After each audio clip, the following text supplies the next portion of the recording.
Good morning, everyone.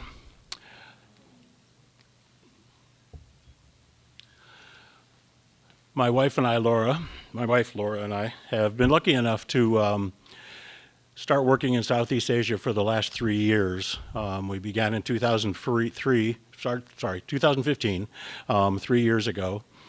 And the World Monuments Fund asked us to come over and help in the conservation of the Shuenan Da Zhang, which is a monastery in Mandalay, Myanmar.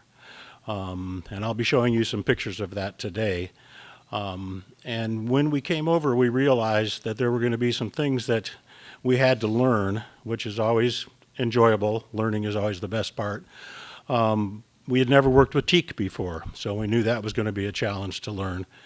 But we found that there were many other challenges that we hadn't really expected.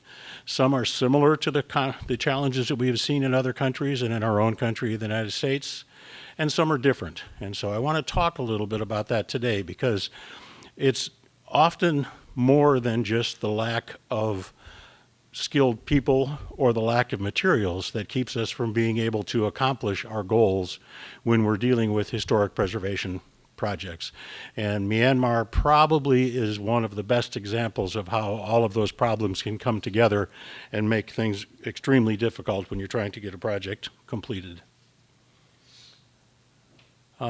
Usually in the U.S., this is an important slide because most people don't know where Myanmar is, so I'm sure there's very few people in this room that is true of. But you can see where it borders on India, Bangladesh, Laos, China, and Thailand.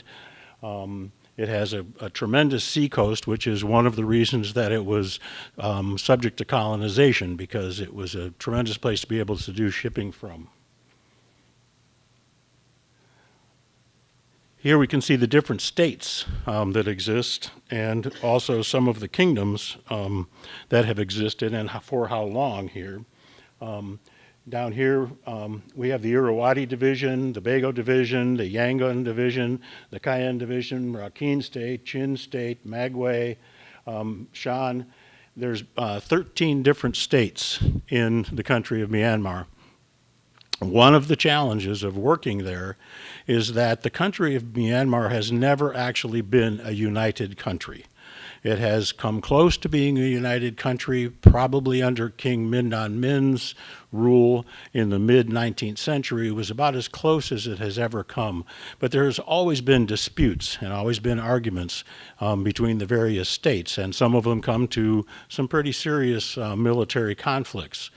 But one of the things that I have found interesting about that is one of the primary reasons that these conflicts exist and have for a long time is teak itself.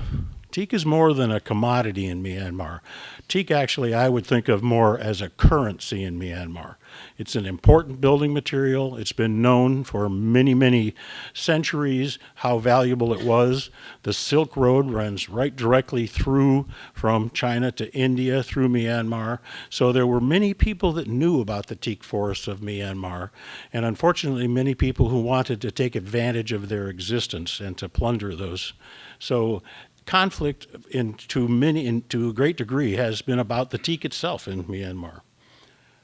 Here we can see the various states, and in reality, it's known that Homo sapiens have existed, today's human beings have existed in Myanmar for over 7,500 years. So it's a country that is very old, very well established, both geologically and from human habitation perspective.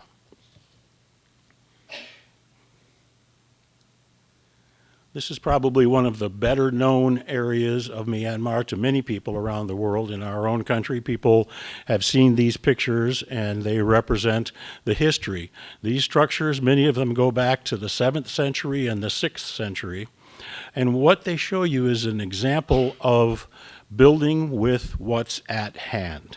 In other words, these buildings are constructed out of the very clay that the land is made of. And that's pretty much entirely what they were built with. The mortar that was used to mortar together the handmade adobe bricks was simply moistened, the same clay that was used to make the bricks. So these buildings were built out of the ground. They are the ground. and they have survived for centuries as an example of how tradespeople can develop the skills to use natural materials to produce very, very durable buildings. That is no longer true today. If we look at the buildings that are being built today, it's quite clear that there is no intention that they are going to last for centuries. And at this time, it was clear that it was meant to be that way, and it has worked. Unfortunately, what's happened is modern building materials have been used to begin doing conservation work on these buildings, and the earthquake that occurred in 2015 was a very good example of why that is a bad idea. And that is not about teak, so we're not going to go into it here, but if you research it, you'll find that many of these buildings were damaged by conservation. And that's something important to remember. And I'm going to show you other examples of damage by conservation in my presentation. This is just south of the old city of Bagan. It's in a little town called Mananthu Village. And what these are the footing stones for timber columns. Now, these footing stones actually sit directly on top of the ground. They are clearly in a pattern that was meant to produce the same type of structure you see today when you see the monasteries and the tiered roof structures, each one getting smaller as you go up. This footprint is similar to buildings that I have studied that are less than 2 centuries old, but that same style and that same method of building has existed. These stones are over 1,000 years old, so it'll give you an idea. According to Sylvia Fraser-Liu, who wrote the book Splendor in Wood, which I would highly recommend reading, she has found evidence that she's convinced that building with timber in Myanmar goes all the way back to the Neolithic times. And it makes sense, just like with the clay that you would be using to build the pagodas and the stupas because it was the material that you had on hand. The teak forests have been part of Myanmar's history for time immemorial. So it makes sense that the craftsmen would have learned to use that material to build with. Why would they choose teak? Because teak naturally is not susceptible to rot and not susceptible to termites. And that's a very, very rare thing. We have no wood in the United States that comes even close to the durability of the teak that has grown in Myanmar for thousands and thousands of years. This is more typical of what you would expect to see for a foundation for a teak building.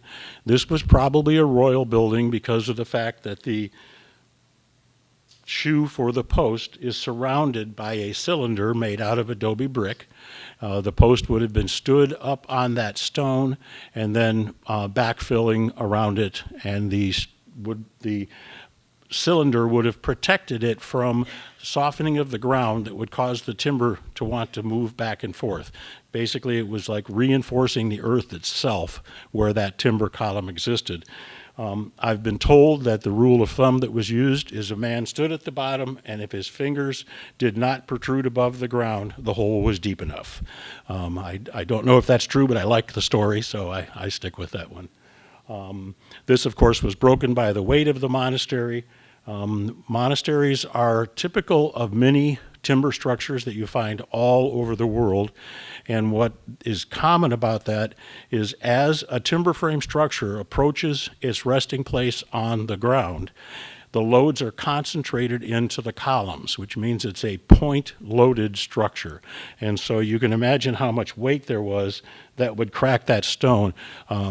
My wife Laura and I found a stone like this in Bagan that had been dug up and moved when they were doing work on one of the historic monasteries there, and they were replacing a column with a masonry foundation, which is not a good idea. I'll explain that also. And they had leaned it up against the wall around the compound. And what you were looking at was a stone that was flat like this. And I was interested in seeing whether or not it had the hollow cavity on the other side, like we saw in the earlier picture, for the timber to rest in. And it was no more than maybe a little over 2 feet in diameter and maybe 4 or 5 inches thick. And between us, our friend, our taxi driver, we couldn't even stand that stone up to be able to look at it. So it's extremely heavy, dense material that they were working with. So there must have been a lot of weight here that broke that stone. So this is what you end up with when you begin building with timber columns. And this actually, what you're looking at, is the foundation of a building. Now, in today's methods of building, we don't think of foundations as being wood. But in reality, these columns are the foundation of the building, and the monastery is built on top of them. Here we see there are two beams, one right there, that is actually mortised right into the column. A big slot is cut in the column, and that beam goes right into the column. And then sitting on top of that is a smaller beam. You can see it's shallower. There's the division between them there. And that is notched out for the joists. And of course, you can imagine if you cut that much wood out, you're going to weaken that timber. But because they build the foundation first by putting the big timbers between the columns, they can then rest that timber that is weakened on top of it, and the strength of the foundation below holds it up. What's also interesting is if you notice, the floor joists land directly against the column. And the reason for that is there are no fasteners here whatsoever. The way this is done is those beams that go into the mortises pass through the columns. Some of them abut one another in the columns. Other will pass through 2 or 3 columns. And then when they set that next timber on top, the smaller one that you see there, there's a notch on each end where a floor joist is going to go. So they can slide it into the slot on one side, then slide it back over again and rest it on top of the timber below. And once they set the floor joists in place, it locks it in place. So there are no wood fasteners, there are no nail fasteners, there's no fasteners of any kind. It is simply an ingenious method of joining wood together without using any fasteners. And these buildings, were it not for the destruction that they suffer because they are wood, could easily last for thousands of years if there was some way to protect them from the termites and from the fungal damage that occurs. But it is a tropical monsoon environment, so that's not an easy task. What you were looking at was the foundation of this monastery, and this monastery was built when Inwa or Aba was the capital of Myanmar. So one of the kingdoms, the capital was here. Some of you may know a little bit about the history of Myanmar, but they are very earthquake prone. The country of Myanmar is very geologically stable. It has stayed in the same place on the planet, unlike many other continents that have drifted.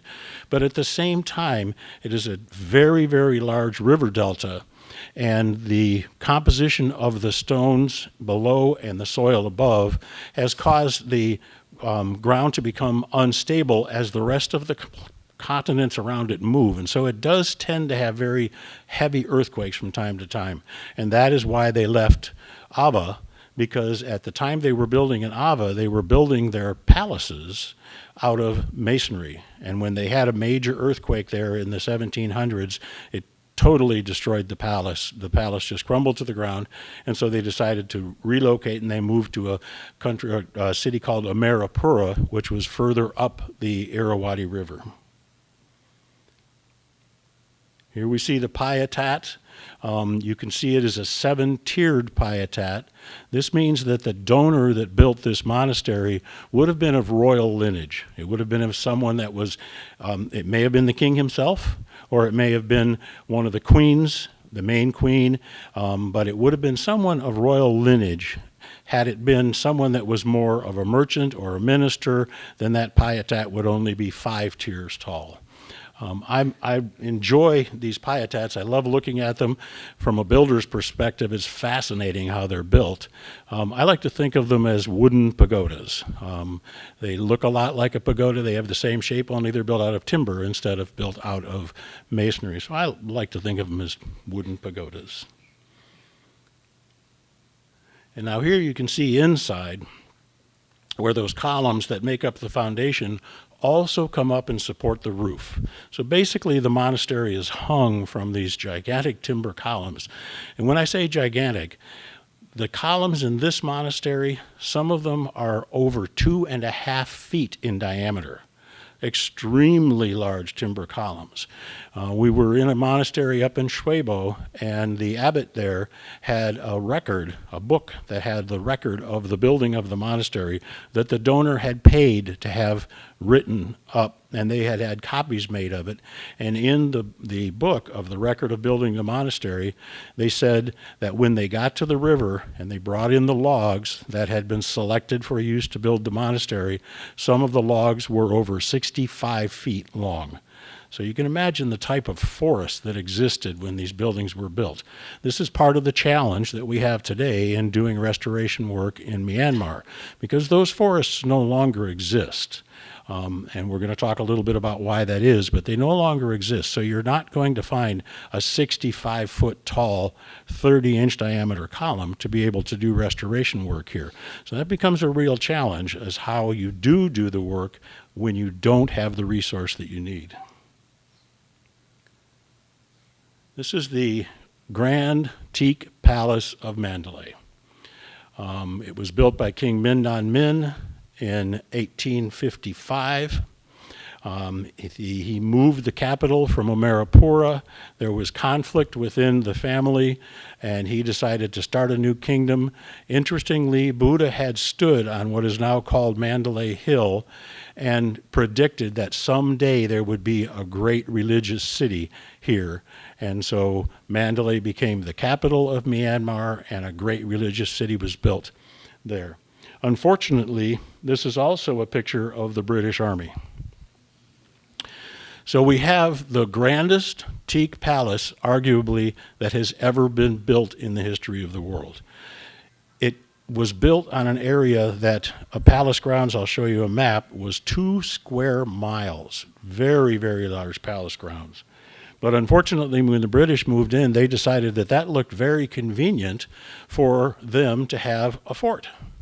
So they named it Fort Dufferin, and they moved all of the monks, all of the inhabitants, all of the royalty were driven out, and it became a military fort. And so this happened in 1878. 1878 was when the British finally made it to Mandalay, and it was the last of what they called the Anglo-Burmese Wars. It had begun in 1824 in the Yangon area in southern Mandalay and slowly worked its way north. This is a sketch that was done, I think, in the early occupation of Mandalay. And it's of the palace itself. So you can see how many buildings there were. This is the grand reception hall here. So the king would have had a throne right there, and when people would come to meet the king, they would come in, and there was a grand reception hall there, a large timber frame building. And the buildings are built up on a wooden platform. You could see that in the previous picture. Here the building is built up on those same teak columns we were talking about, and so floor level is right there, okay? So the king himself always lived 1 story above the ground. That's true in the timber monasteries too. The monks and abbots are always in the monastery 1 story above the ground. They're just above everyone else's head. And you can see it's built on a very equilateral layout. So here this building matches this building, that building matches that building. Everything is evenly spaced except these 2 buildings right here. And that was actually the king's private quarters, his private residence. And everything else on that was built very equilateral. But what you also see is these are staircases. There's a staircase, there's a staircase, there's a staircase. Those are major staircases, these are minor staircases. So you can see the entire palace was built on a wooden platform. So when you went from one building to the next, when the queens would come to the king's residence, when the king would come to meet people at the reception hall, their feet never touched the ground. They were always 1 story up on a major wooden platform all the time. Excuse me. So here's Fort Dufferin. This would have been taken over, as I said, in 1878. King Thibaw, King Mindan Min had died by this point. And when King Mindan Min died, his son, King Thibaw, took over the palace and the ruling of the country. But he was only in power for a very few short years before the British came in, took him out, and sent him to India, where he spent the rest of his life in India, and the rest of the royal family that survived did as well. This palace grounds is 1.5 miles on a side. So it's enclosing 2 square miles of space. It was a huge palace grounds. And this moat that you see around the outside, that moat is over 500 feet wide. So they would have beautiful giant ships that would travel around, bringing the king to and from. There were canals that were cut out from here for feeding water in and out, and for bringing in food and everything that you needed to the palace. And from the stories that we have heard, there were grand, what's the word for it? When you get a whole bunch of boats together, anyways, they have this monstrous boats. And the pictures of them that you see are marvelous because they're actually timber buildings built on a boat. So they look like a monastery on a boat, and they're just beautiful things. Now, one of the problems that occurred in Myanmar is when the British arrived, they had very little respect for the people of Myanmar. They considered them to be lower quality human beings than they were in their minds. No respect whatsoever. They refused to take off their shoes when they went into the monasteries. They refused to take care of the buildings. They drove the monks out of the monasteries, and they took them over and they housed their armies inside of their military. So they became compounds. By 1902, it was becoming clear to the British that they were setting a trap for themselves because the country was beginning to fall apart. The monasteries, the beautiful pagodas, everything was beginning to fall apart. And they had to do something to keep those buildings from falling apart, or they were going to begin seeing major uprisings among the people, which was already occurring. So in 1902, they started the Archaeological Survey of Burma. Now, the Archaeological Survey of Burma is interesting because it was made up of men who would go out and photograph and document buildings, and not one person was trained in archaeology. So I guess you became an archaeologist just because you worked for the Archaeological Survey of Burma.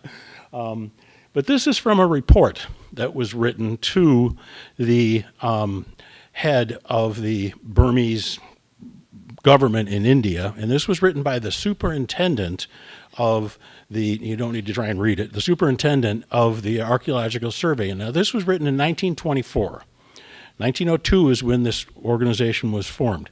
In 1925, if you read through it, what you'll find is they talk about the fact that 1,000 rupees a year had been dedicated to saving the wooden monasteries of Mandalay in 1919. So this is already some 40 years after the British had occupied, so you can imagine the condition these buildings are in. So they dedicated 1,000 rupees a year to take care of 8 wooden monasteries. Now, if you take that and convert it into US dollars, and then you adjust it for inflation, that's $27.52 a year in today's dollars was what was given for taking care of those monasteries. I'm not sure what you could get done today for $27.52, but not a whole lot. Unfortunately, that was 1919. In this report in 1925, it states that in 1924, the government in India decided that because these buildings were made of wood, and because they could start on fire, they no longer were going to do anything to maintain them because it was not a good investment. And so they took the 1,000 rupees away, and so the wooden monasteries of Myanmar, of Mandalay, had to fend for themselves. And that's true all across the country. And down at the bottom it says that they're taken off from the list of protected buildings, and so the only thing they were protecting from then on was the masonry buildings.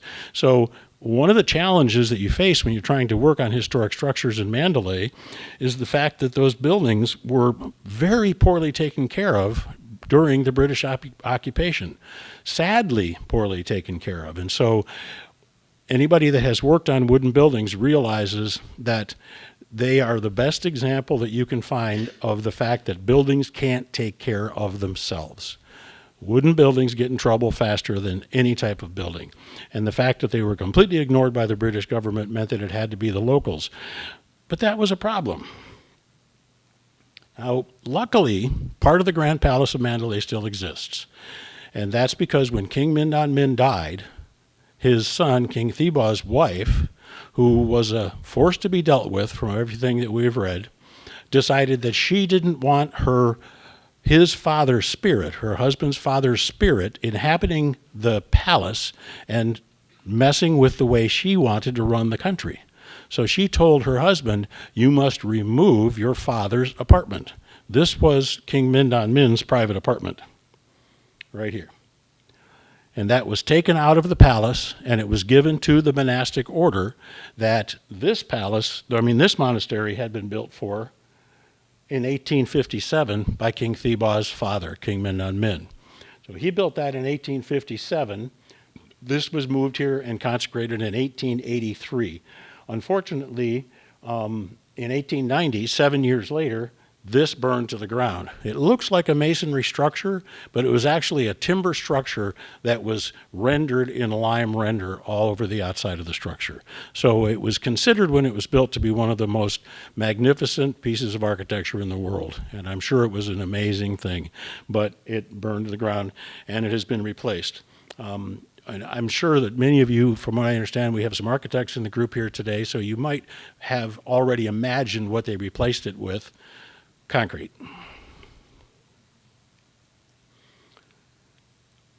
So, where is the knowledge of building in Myanmar?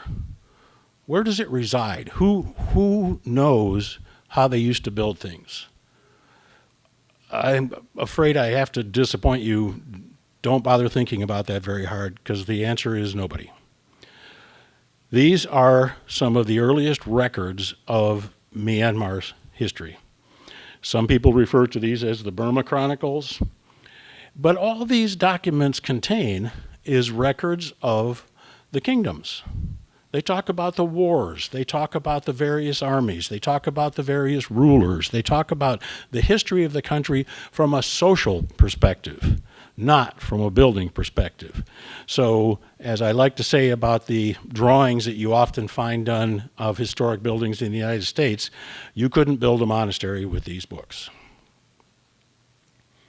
There's also knowledge contained in many of the monasteries. These documents, which are written on palm leaves, are the history of the Buddhist religion. And all of the monasteries you go into, at least the ones that are still occupied, will have cases or document cases, and they're full of these wonderful documents. But they tell you about the history of Myanmar through the history of Buddhism. And again, you couldn't build a monastery if you read every single one of those documents. So the knowledge is not there. Now, there was some awareness of how you build monasteries. This happens to be at the Pongda Do Monastery on Inle Lake. Pagoda on Inle Lake. And there are these beautiful murals all the way around the top, and that's the way you find it in a lot of the pagodas. And it's basically telling the stories, telling the legends of the Buddhist history. And what had happened was when an invading army had come in, they decided that to protect the Buddha image in the monastery, they would remove the Buddha image, put it on a boat, send it out onto the lake, burn the monastery down, and then build a new monastery to put the Buddha image back into again so that the invaders wouldn't be able to take it with them. Very often they were pretty valuable. And so you see here where they're actually doing what I was showing you, where they're building by putting this column in the ground to begin. And there was much ceremony involved in doing this, a tremendous amount.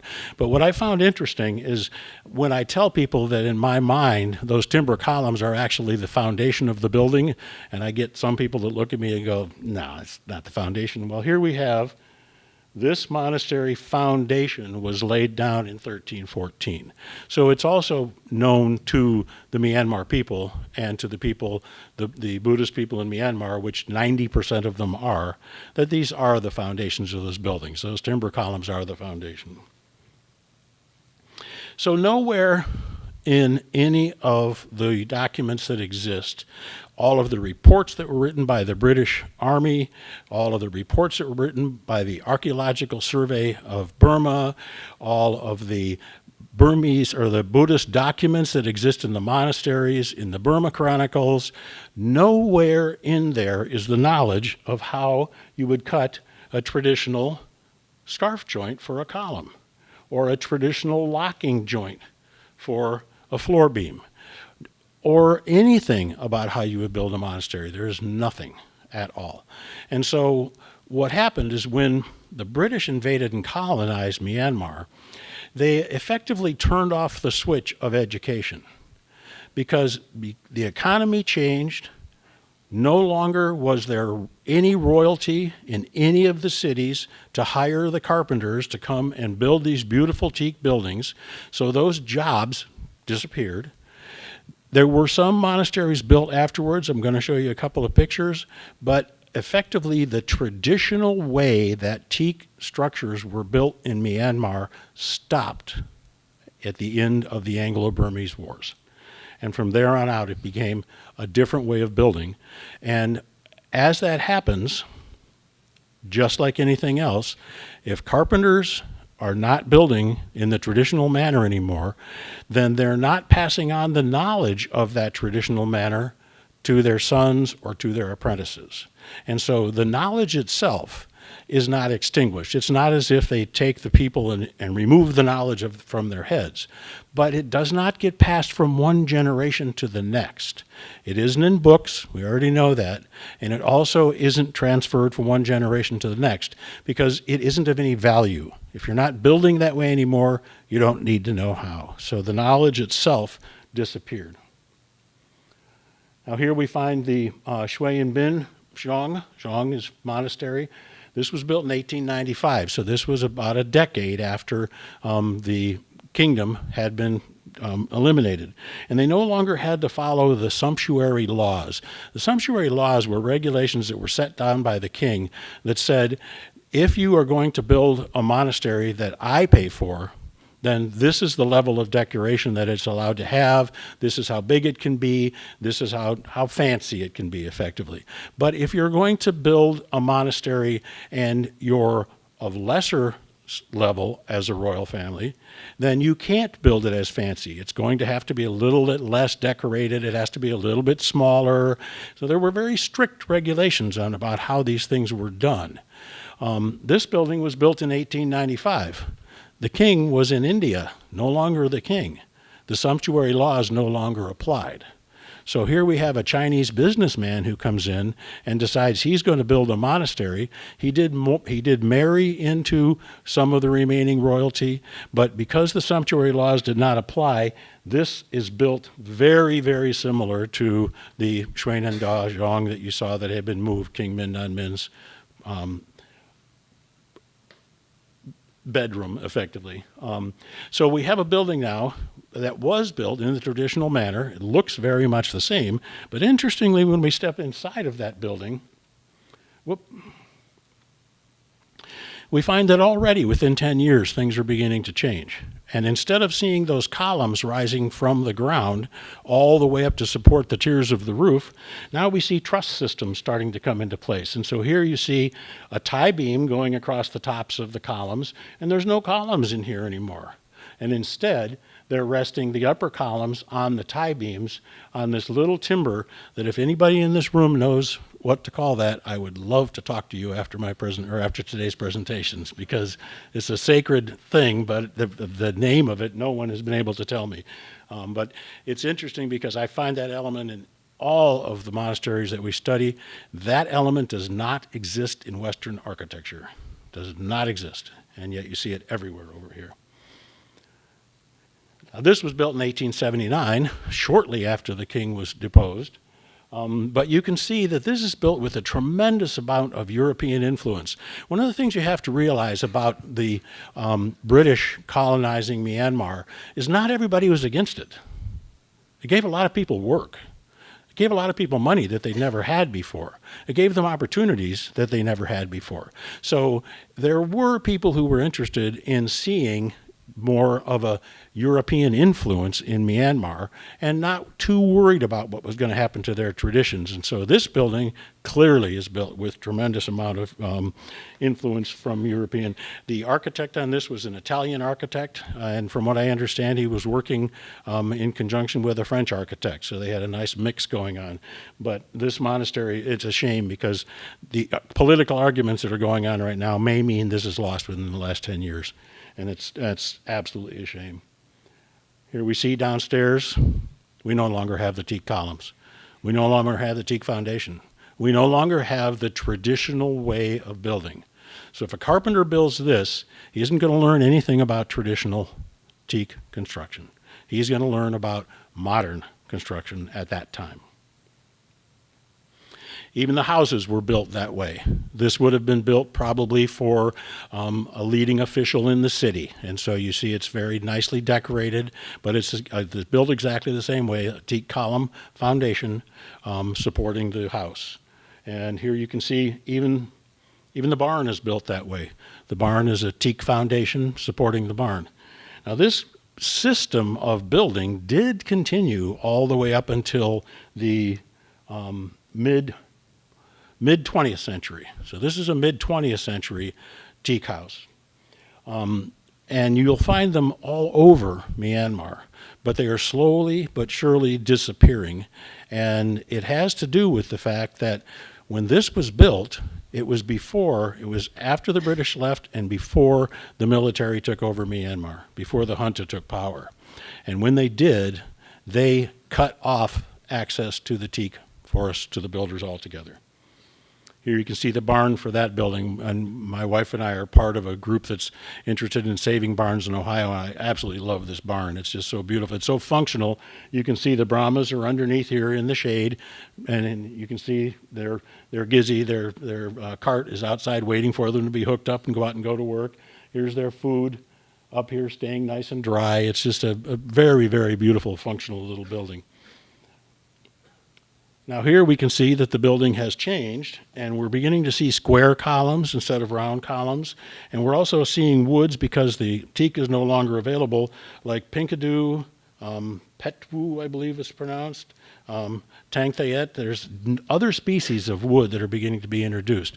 Now those species have the same strength, many of them. Some of them are actually stronger than teak, but what they don't have is the termite resistance. And so you begin to lose the durability of the structure by the lack of the material to build it with.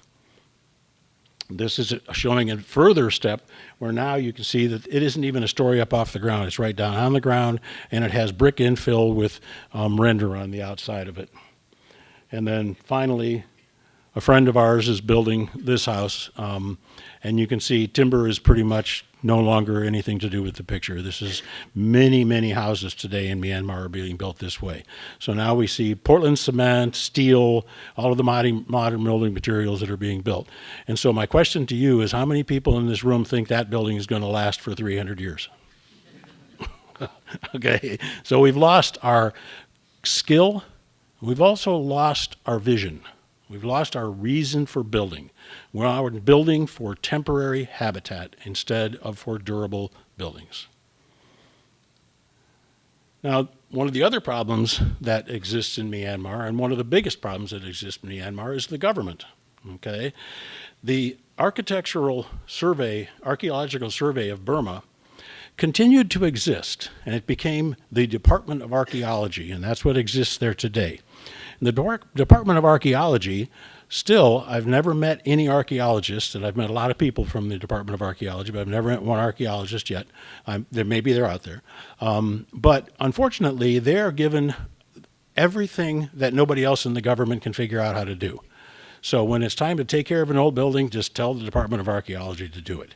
Doesn't matter if it's masonry, doesn't matter if it's wood, doesn't matter if it's 200 years old or 50 years old.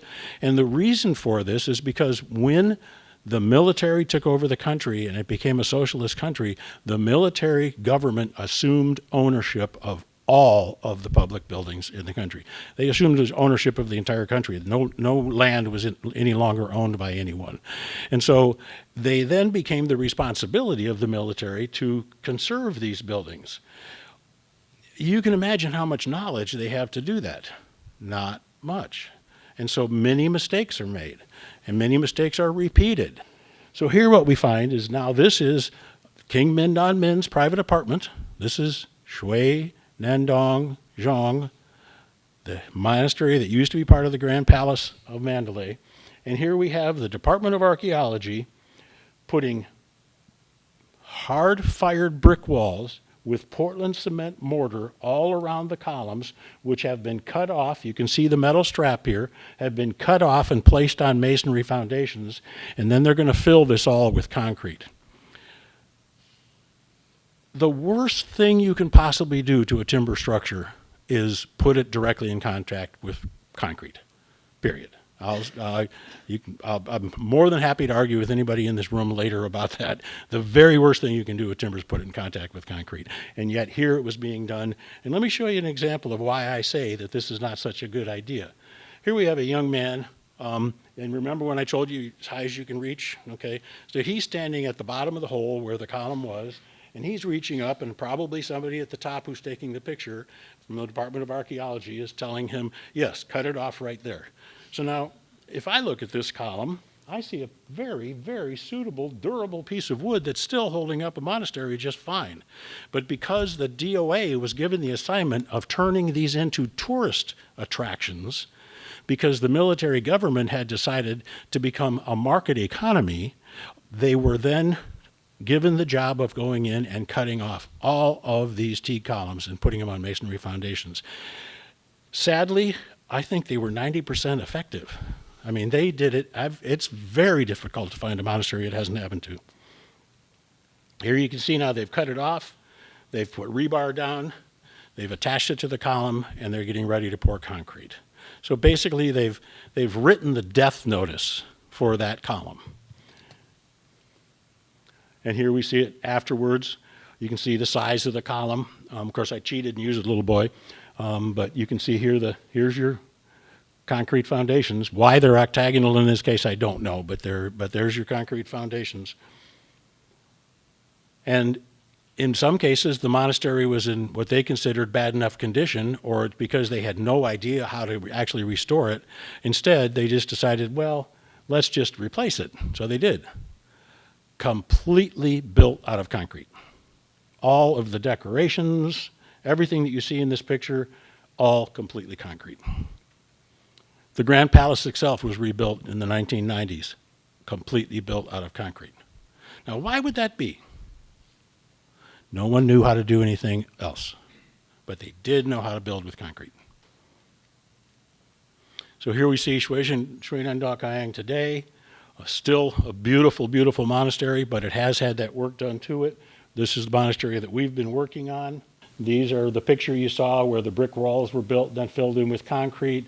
Here, these columns now are all sitting directly. You see the metal straps are all sitting directly on masonry, and the effects of that are unmistakable. All you have to do is remove some of those little collars, and you can see the damage that's been done. Now, what's important to realize, and think about this just for a second, when this monastery was moved there, it already was a little bit over 30 years old. It then stood there from that point until 1990, so that's another 110 years that it stood there. This work was done less than 30 years ago. And look at the effect. It's tremendous. It's sad. Termites really like it. Gives them a great opportunity to eat the columns, because what happens is they can come straight up through the foundations without ever being seen. They don't have to build any mud tubes at all. They can just come straight up through. So the columns look fine from the outside. That's a column that we removed, and anyone in the room that needs a little help, you're looking right straight through it to the other end. Columns have just been destroyed. They even built the entire new veranda out of pinkadoo.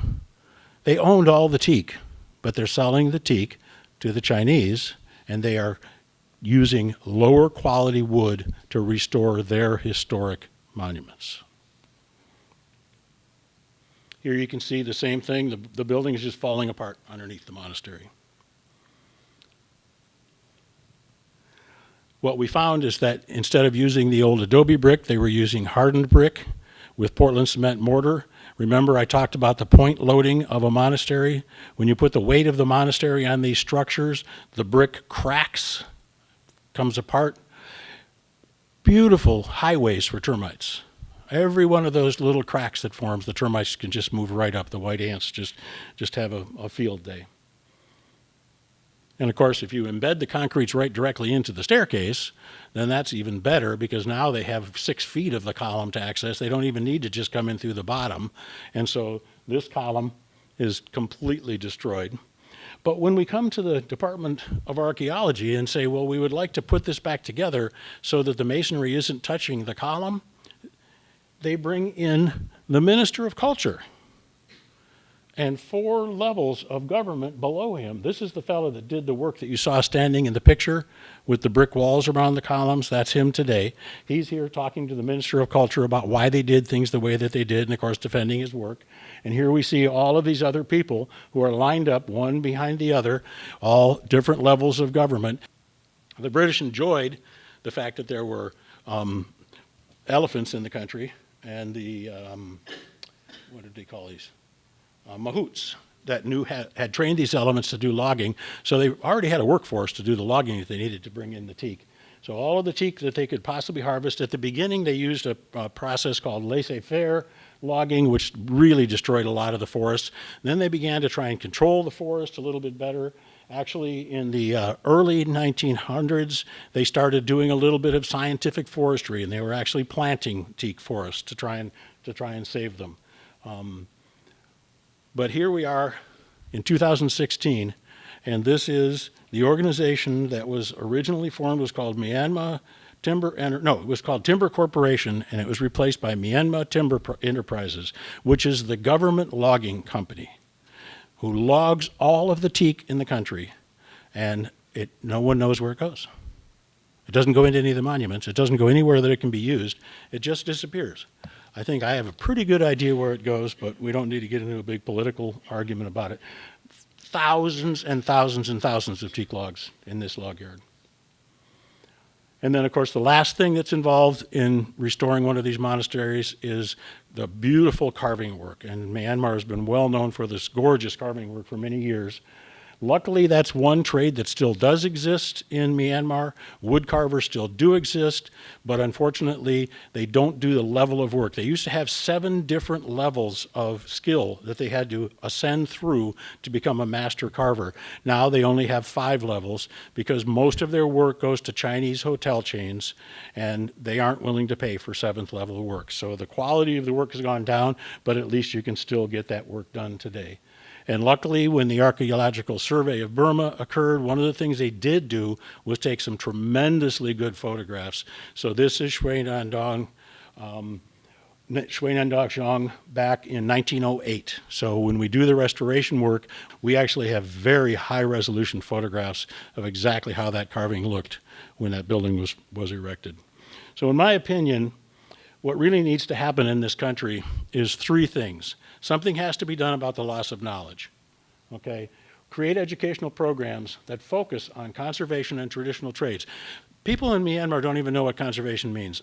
Honestly, if you were to ask me how many people yesterday when we were driving around with Professor Kang Shui, I said, probably 1 in 50 people would even know what the word means, and my wife said now it's maybe more like 1 in 100. They don't know what it means. They have no conservation awareness of any kind whatsoever. And they also don't understand what traditional trades are.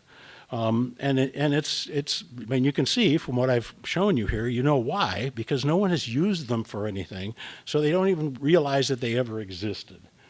They also need to do something about the quality of materials that needs to be sourced. So they need to do something about sourcing teak logs.